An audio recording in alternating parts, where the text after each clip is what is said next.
Mga kapuso, luyo sa successful nga mga event.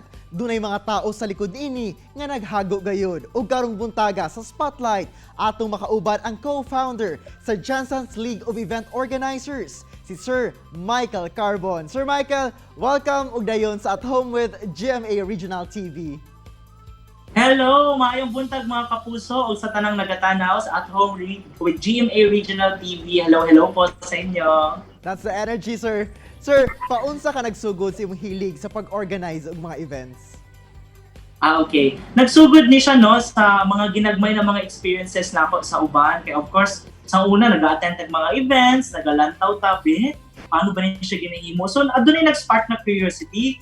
And then, nung nag-graduate ako, nag-school na ko, inclined man gud sa marketing of events po lang ako ang course, which is mass communications. So, nagkaroon nag-idea na nindot di ay maging ani na event. Antod sa dito na ako na-realize na katong nag-work na ko, which is na-expose na ko, nalingaw di ay siya, o kanang naaday kay daghan matun-an. Muna, dito nag-start ako ang love for organizing.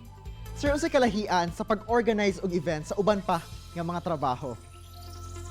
So mga kapuso, no, ang pag-event organizing mo ay ginatawag nato na 360 degrees o kumbaga pa ka ng bilog na siya. So magsugod na siya of course sa pag-negotiate nimo sa client, hantod sa mga meetings ninyo, hantod sa pag-preparation sa events, event day, o di lang ka ng mga kapuso, pati hantod sa mga post-event na mga reports na or mga analysis na atong ginasubmit sa kada mahumanan sa ka-events. So 360 degree ni siya. So sa ibang trabaho man gud di ba kay very kanang dependent siya, 8 to 5 lang siya, tapos another new task na pod. Kani man gud na event organizing is buong proseso. So dapat ikaw naka-update ka sa bawat proseso niini kay dako ni siyang effect sa katigukan sa imong mga event preparation. Sir, isip usa ka highly recommended nga event specialist unsa imong secret sa walang puso nga mga events?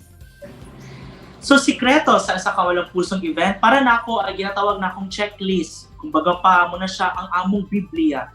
Kanang checklist na pwede na siya sa cellphone, pwede na siya sa notebook, pwede na siya sa mga gagmay na mga sticky notes. Basta ka nang matago o masulat. E nutuo ko na dapat di ta permite mag-rely sa atong mind kaya makalimot na. We all need to write all those gagmay or dako nga butang kay mutuod jud ko na tanan na ato ang mga ginahimo sa event preparation daghan kaayo mga detalye. So gusto nato makita nato siya sa isa ka notebook o sa isa ka note na napadi ko himuon.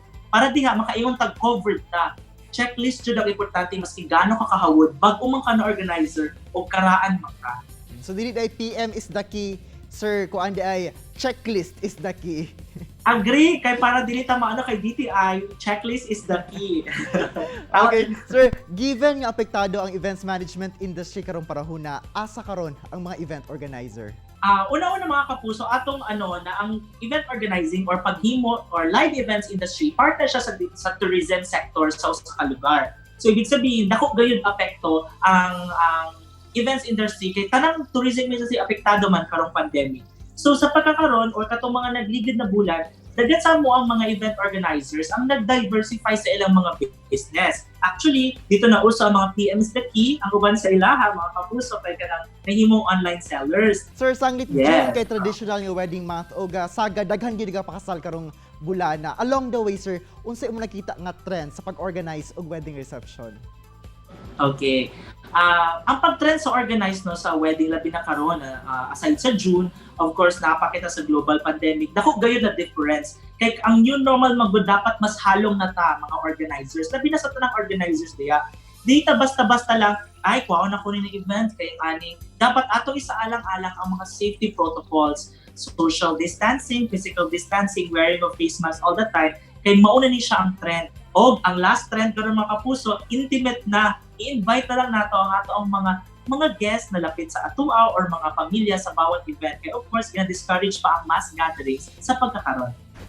Sir, practically speaking, unsa imong ma-advise ngadto sa mga buot magpakasal karong panahon? Timely ba, sir, kay murag gamay ra daw og gasto?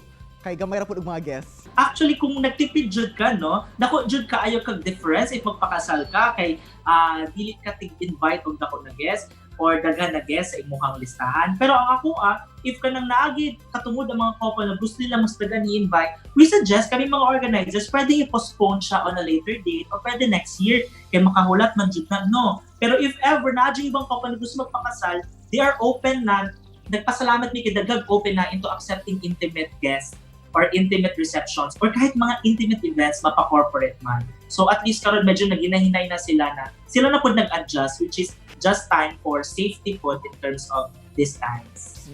Kung karong panahon na magpakasal, sir, mga pila kaya ang range sa gasto?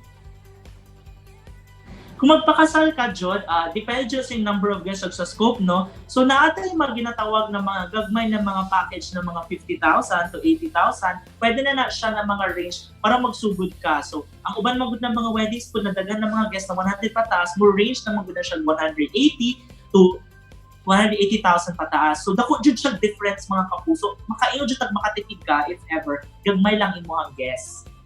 So murag madali na gyud ko ani nga minyo karong panahon na, sir. Yes, go na. Lastly, sir, do na tayo fast talk. Game ka, sir? Game! Ay, bongga to. Sugdan ta, debut o baby shower? Debut! Kasal o bunyag?